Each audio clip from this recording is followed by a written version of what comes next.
public engagement and communications have long been cited as challenges in AISD, with many families leaving because they're not happy with what the district calls customer service.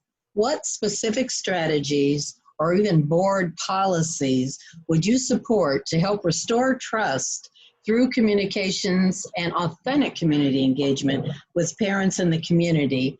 And a second part to that question is, in that vein, would you support the reinstatement of the district ombudsman office, who is directly accessible to the public? Yeah, so since you said that one, I'm going to start with the second one because it's easy. The answer is yes, that or some type of inspector general office. I think that it's clear that the community is asking for it. And if we're doing our jobs, then we're often supposed to be doing what the community is asking for. And I think that when you have a district or any agency that has over $1 billion budget, it's probably important to have somebody who is there that is not connected with the administration that's supporting that.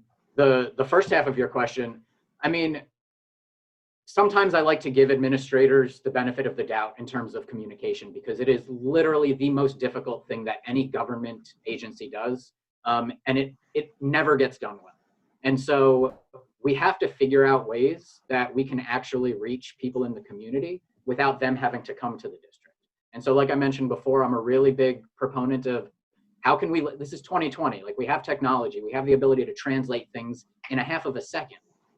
We have over 90 languages in this district. We have to remember that we have to reach every single person.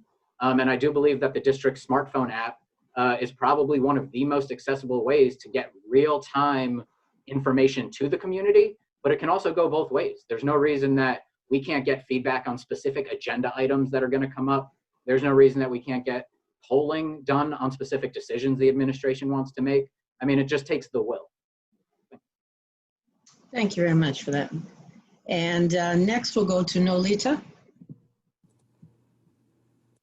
Thank you, Roxanne, for this question. So as I touched on earlier, definitely this is an ongoing process of demonstrating that the district and the board is actively and responding in kind, right? Like when we listen, we process, we reflect, like they have to do this ongoing throughout. I think having better relationships with local journalists and reporters, making sure that we have a singular and clear communication, but through a wide range of methods. So not only electronic, I know Mike has mentioned before, really leveraging the mobile app. I think that's a great idea. And even with that, we know that we would be leaving out some families, perhaps grandparents who aren't as comfortable with tech, or maybe families who don't have reliable internet access and they're trying to, finger type on a smartphone.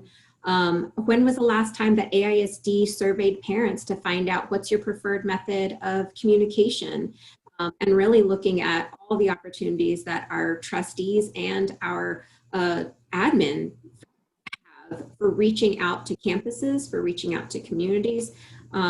It does require work, but we can do that. And yes, the ombudsman office, I would love to see AISD have an ombudsman office, and at least having one person assigned for staff or internal folks or issues, and then one person assigned for like external or perhaps parent issues, caregiver issues. Thank you. Jared, same questions?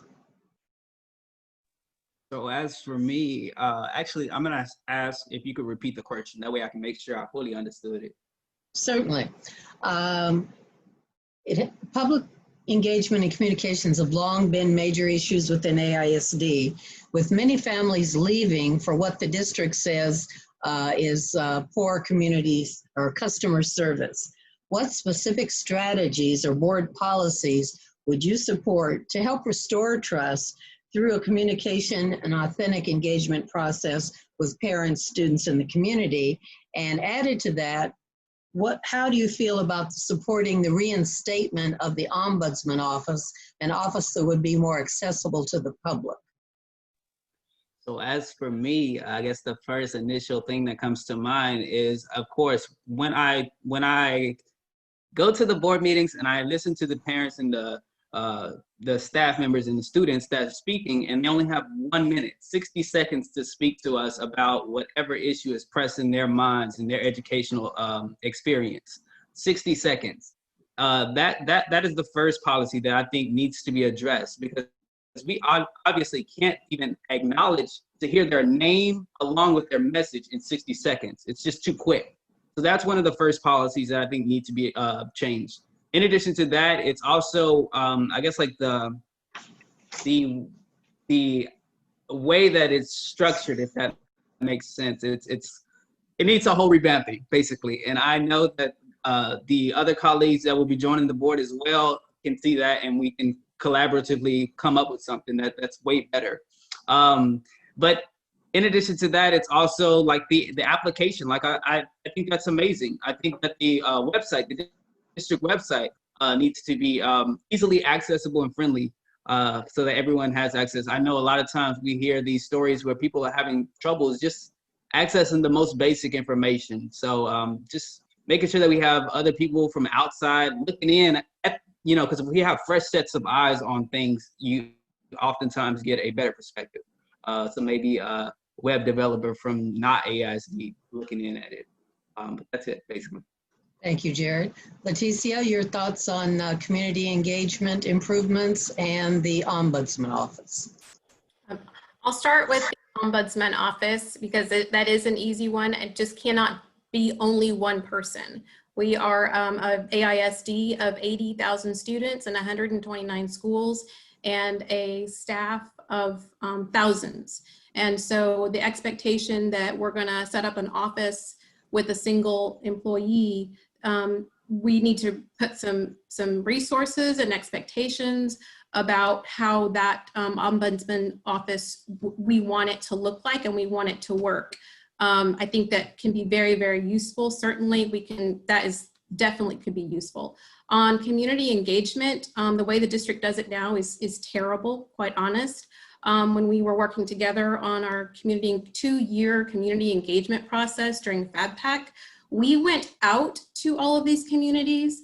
We went to churches, we went to soccer games, we went to grocery stores, and we stood out there and we said, come tell us.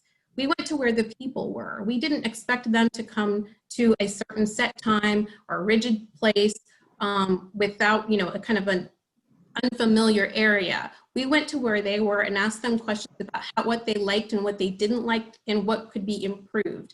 And that was done person to person, neighbor to neighbor, in a truly authentic way. And that's how you get support.